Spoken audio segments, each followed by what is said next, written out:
November 3rd, 1944. An American night patrol came to a stop on a frozen forest track less than 3 kilometers from the German border. The halt was not ordered. No signal had been given, no command spoken. It happened because every man in the column felt the same thing at the same time, the subtle but unmistakable sense that the darkness ahead had shifted, that the forest had rearranged itself in a way that no longer felt neutral. Sergeant Elias Keller raised his fist slowly, careful to keep his movements controlled. In the silence of a winter forest, even small mistakes carried sound. A buckle clicking, a rifle sling brushing bark, a boot sliding half an inch on frozen earth, any of it could give away position. Behind him, 7 men froze in place. No one spoke. No one adjusted their stance. No one even turned their head. The night was complete, not moonless in the poetic sense, but moonless in the absolute sense. There was no contrast in the sky, no visible horizon, no clean separation between ground and air. The forest swallowed outlines entirely. Trees ceased to be individual objects and became walls. Distance collapsed into guesswork. They were 9 minutes behind schedule. That detail mattered more than it sounded. Night patrols were designed around time, not distance. They were meant to move quickly, observe briefly, and withdraw before darkness stopped being concealment and turned into confinement. Every additional minute increased the chance of detection. Every unnecessary pause allowed enemy patrols to close distance without being seen. Keller listened. At first, there was nothing. Then came a sound so faint it barely registered as sound at all. A soft scrape, deliberate and controlled, like leather brushing lightly against bark. It was not careless. It was not accidental. And it did not come from ahead. It came from the right flank. That was wrong. Every man in the patrol understood it instantly, not as fear, but as recognition. Training conditioned soldiers to expect danger from the direction they were facing. Weapons were oriented forward, equipment was balanced for it. Doctrine assumed that threats announced themselves from ahead. But doctrine had not survived the last 3 weeks. Keller knew the numbers because he had counted them himself. In 21 days, his company had sent out 14 night patrols in this sector. 9 had taken enemy contact. 16 men had been killed or wounded. 11 of those casualties occurred before a single American round was fired. Every engagement shared the same signature. Contact from the flank, close range, no warning. The forest around them was not empty. It was waiting. Somewhere to the right, German soldiers were positioned carefully, judging spacing, calculating angles, waiting for the Americans to do what training had always told them to do. Turn. That moment never came. Instead, Keller angled the patrol weapon slightly, not forward and not fully sideways, but into an opening that should not have existed at all. A wide, uneven cut where regulation allowed only narrow discipline. A modification that had been officially ordered removed 2 days earlier. A firing slot so broad and exposed that one of the men had laughed when he first saw it. It looks like a barn door. The name had stuck. The slot sat silent now, aimed into darkness that doctrine refused to acknowledge. Keller could feel the tension behind him, not panic and not fear, but the quiet awareness that this moment had happened before, always ending the same way. A second sound came from the right, closer now. A shift of weight, a muffled breath, the subtle click of equipment being steadied. Enemy patrols in this region had learned patience. They did not rush. They let American patrols pass just far enough, waited until turning would be awkward and slow, until firing arcs betrayed the men carrying them. Then they struck. Keller counted silently. 1, 2, 3. The barn door firing slot was already aligned. Somewhere in the darkness, the enemy was convinced that the Americans were blind to the flank. They were wrong. And in the next few seconds, that mistake would decide who walked back out of the forest alive. Long before the war, Elias Keller had learned that systems rarely failed all at once. They failed quietly. He grew up in Scranton, Pennsylvania, the son of a tool and die worker who came home every night smelling of oil, hot steel, and exhaustion. Keller left school at 16 to apprentice in a machine shop where nothing was new and everything was expected to keep working anyway. The presses were old. The tolerances were worn. Metal fatigued under loads it had survived hundreds of times before. You learned to hear problems before you saw them. A vibration where there shouldn't be one. A rhythm just slightly off. A stress point everyone ignored because fixing it meant shutting the machine down. Most men waited for failure. Keller never did. He learned to brace weak points before they broke, to widen clearances where pressure built, to sacrifice clean design for reliability under abuse. The foreman hated it, said Keller's fixes looked sloppy, said they violated best practices. But the machines kept running. When Keller enlisted in 1942, he carried that habit with him. He never framed it as innovation. He didn't talk about improvement. He simply noticed where things failed and refused to ignore it.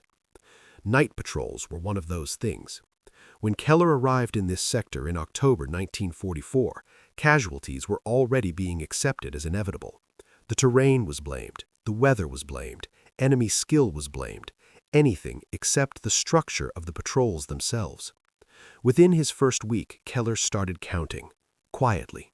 He noted which patrols returned intact and which did not. He tracked times, routes, spacing, weather conditions. Most importantly, he paid attention to where contact occurred, not just that it occurred. The pattern emerged quickly. When patrols took fire from the front, casualties were usually light. Men had time to react. Weapons came up naturally. The patrol disengaged with discipline. When contact came from the side, everything unraveled. Men tried to turn while maintaining balance. Weapons snagged on straps and branches. Firing mounts resisted angles they were never designed to allow. The first seconds, the only seconds that mattered, belonged entirely to the enemy. 16 casualties in 3 weeks. 11 hit before firing a single shot. 4 within arm's reach of cover they never reached. That wasn't bravery failing. It was geometry. Keller raised the issue once, carefully. Our night contact comes from the flanks, he said. We're slow to respond because our equipment isn't oriented for it. The lieutenant barely looked up from his map. That's night fighting, Sergeant. You don't get to choose where the enemy shows up. The conversation ended there. Keller didn't argue. He didn't need to. He had seen this before, back in the shop, when machines failed the same way and management insisted it was coincidence. Doctrine, Keller understood, was written for averages. War punished specifics. Night did not simply reduce visibility. It rewrote the battlefield. Distance collapsed first. Trees 10 yards away looked the same as those 50 yards distant. Shadows layered over one another until movement lost scale. Sound behaved unpredictably, traveling farther in some directions and vanishing entirely in others. American doctrine treated night as a limitation to be managed. The enemy treated it as a weapon. German patrols in this sector adapted quickly. They did not rush. They observed patterns, memorized routes, and learned spacing. They discovered that American patrols were predictable not in where they went, but in how they reacted. Forward contact was expected. Flank contact was chaos. Every piece of American equipment reinforced that assumption. Weapons were balanced forward. Firing mounts restricted lateral movement. Training emphasized maintaining orientation and formation. Those principles worked in daylight. At night, they became liabilities. Keller studied patrol logs across multiple platoons. Average time to first friendly shot after flank contact, 3 to 5 seconds. Average engagement distance, under 25 yards. Casualties concentrated almost entirely in the first 5 seconds. 5 seconds was manageable in daylight. At night, it was fatal. The enemy exploited that delay relentlessly. The firing mounts were the stress points. They enforced discipline through restriction, perfect under ideal conditions, catastrophic under real ones. Doctrine assumed discipline prevented chaos. Keller saw rigidity creating it. The idea did not arrive as inspiration, it arrived as irritation. The firing mount was designed to enforce discipline through limitation, narrow arcs, predictable movement, controlled angles. On paper, it made perfect sense. In darkness, it stole time. Keller altered the mount during routine maintenance. He loosened a fitting and widened the opening slightly. Nothing obvious changed, so he widened it again. The metal resisted, not because it was strong, but because it had never been meant to move that way. Keller worked slowly, stopping often to listen. Unauthorized modification didn't require intent, only discovery. When he finished, the opening looked wrong, uneven, exposed, crude. "It's huge," one said. "Looks like a barn door," another added. They tested it behind the lines in low light. Keller timed reactions, compared arcs, watched hands move instinctively instead of fighting equipment. The difference was not dramatic, it was consistent. Half a second here, a full second there.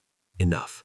The weapon followed the eyes instead of lagging behind them. That made it dangerous. The inspection order arrived quickly. Unauthorized field modification. Unsafe firing angle. Remove immediately. Keller read it, signed it, and folded it away. 16 casualties, 11 before firing. Machines failed this way. So did patrols. The barn door firing slot stayed. The ban did not come from cruelty nor from indifference. It came from fear. Not fear of the enemy, but fear of disorder. When the inspector officer first noticed the altered firing mount, he did not need to test it to know it violated doctrine. He did not ask how it had been used or why it existed. He did not observe it under field conditions or request a demonstration. He looked at it and immediately understood that it did not belong. The opening was too wide, the angles were uncontrolled, the symmetry that military equipment depended upon was broken. From the perspective of command, it looked less like a solution and more like an invitation to chaos. Military doctrine was built on accumulated failure. Every restraint existed because at some point in the past, someone had fired too soon, too wide, or without control. Safeguards were layered on top of safeguards until discipline itself became mechanical. The barn door firing slot peeled those layers away. To command, that was not adaptation, it was regression. The inspection report was written that same afternoon, its language sharp, precise, and final. Unauthorized field modification, structural compromise of issued equipment, unsafe lateral firing angles, increased risk of negligent discharge and friendly casualties. Each charge was technically correct. Each one ignored the battlefield entirely. The report cited paragraphs from the field manual Keller had memorized during training. It referenced approved firing arcs, acceptable tolerances, and the necessity of uniformity across units. Uniformity mattered because deviation spread. Spread led to inconsistency. Inconsistency led to accidents, and accidents demanded accountability. The logic was airtight on paper.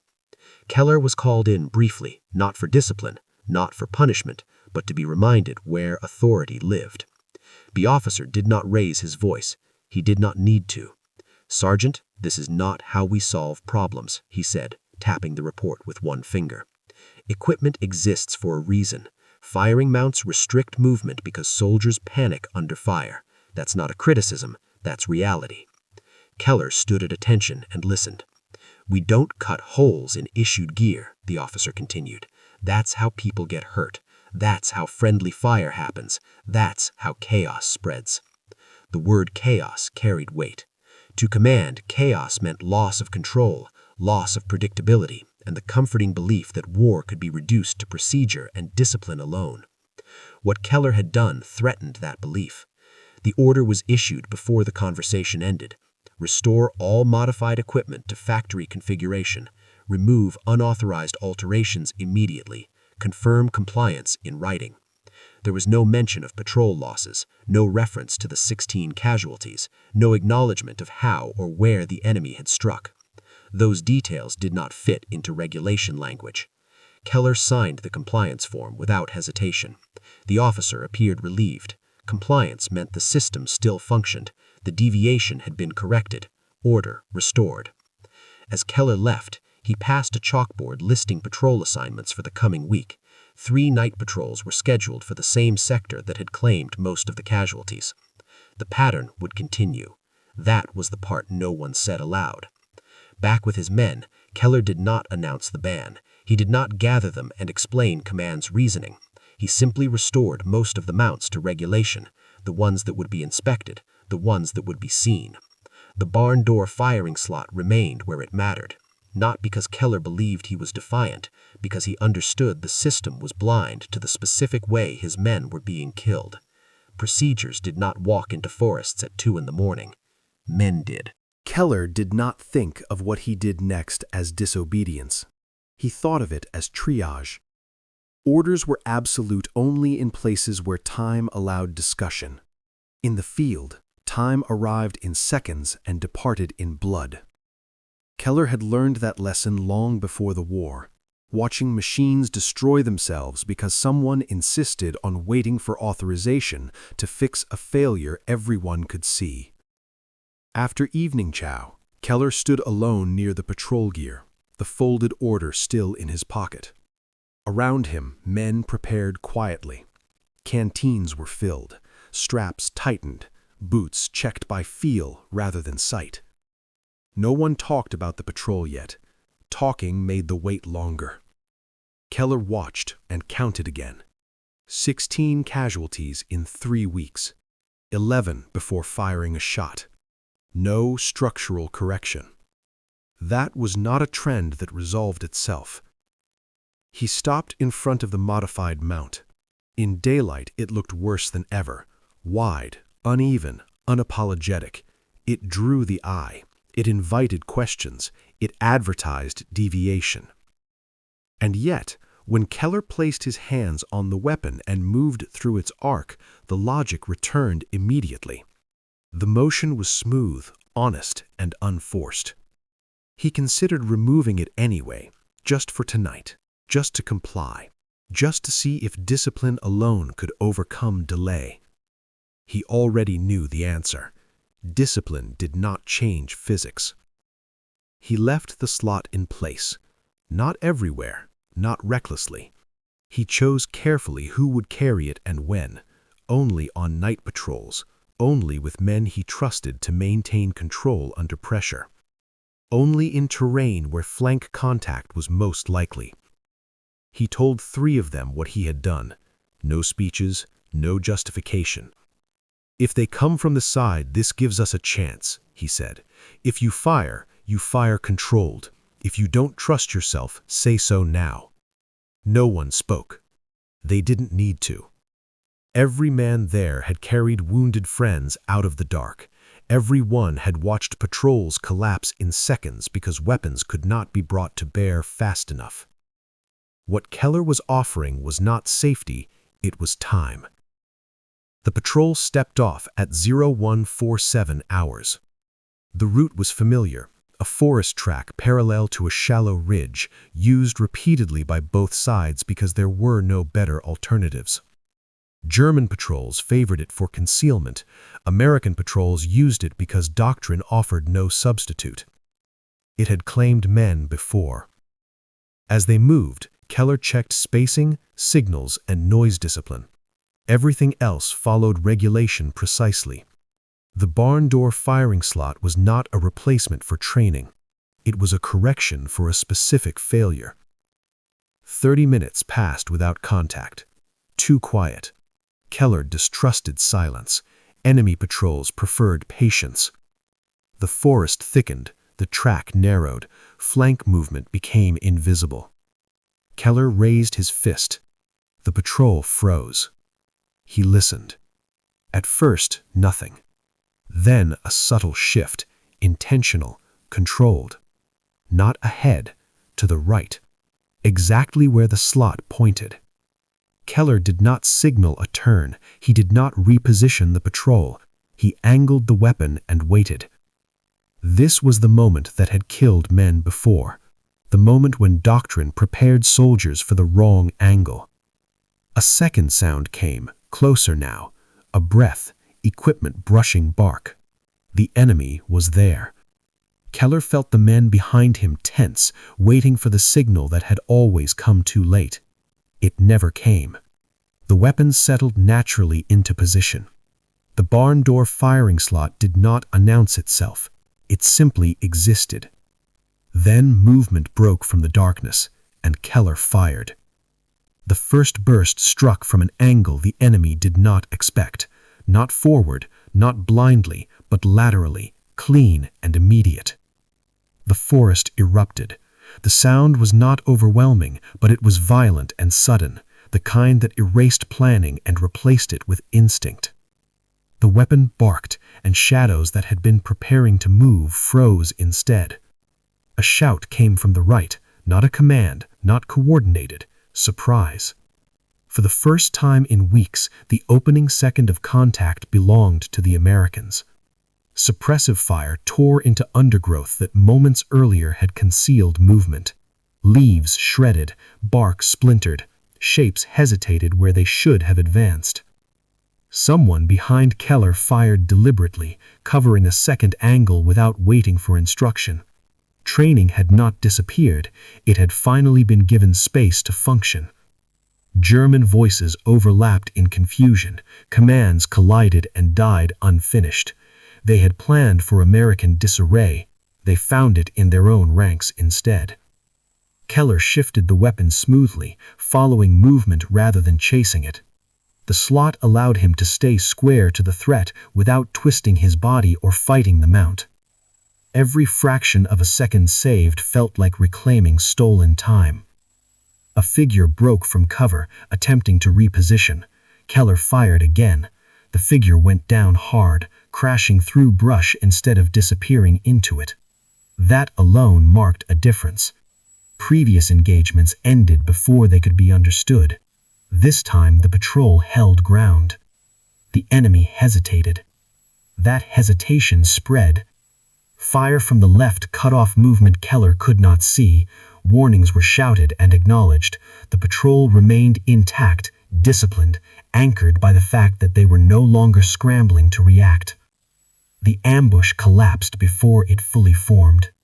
The enemy fire became scattered and rushed, meant to disengage rather than dominate. German doctrine favored withdrawal when surprise failed. Keller watched shadows retreat deeper into the forest. He did not order pursuit. Survival was the objective. Silence returned gradually. No one moved immediately. Keller counted heads by touch and whispered confirmation. 7 men. No wounds. No blood. That reality took time to settle. The barn door firing slot sat warm beneath his gloves. Ugly, unofficial, unchanged. It had done what doctrine had not. It met the enemy where they actually were. The patrol did not speak until they were well clear of the forest. Even then, words came cautiously, as if saying too much might undo what had just happened. The men moved by habit, spacing intact, weapons still ready, listening for pursuit that never came. Behind them, the forest remained silent. That silence meant withdrawal. German patrols did not disengage lightly. They withdrew only when surprise failed or risk outweighed gain. In this sector, that calculation had rarely favored the Americans. Tonight, it had. At the rally point, Keller counted heads again, using a flashlight cupped in his hand. Faces appeared one by one, pale, tense, intact. 7 men, not a single casualty. One of them looked back toward the forest and shook his head. "That shouldn't have worked," he said. There was no doubt in his voice, only awe.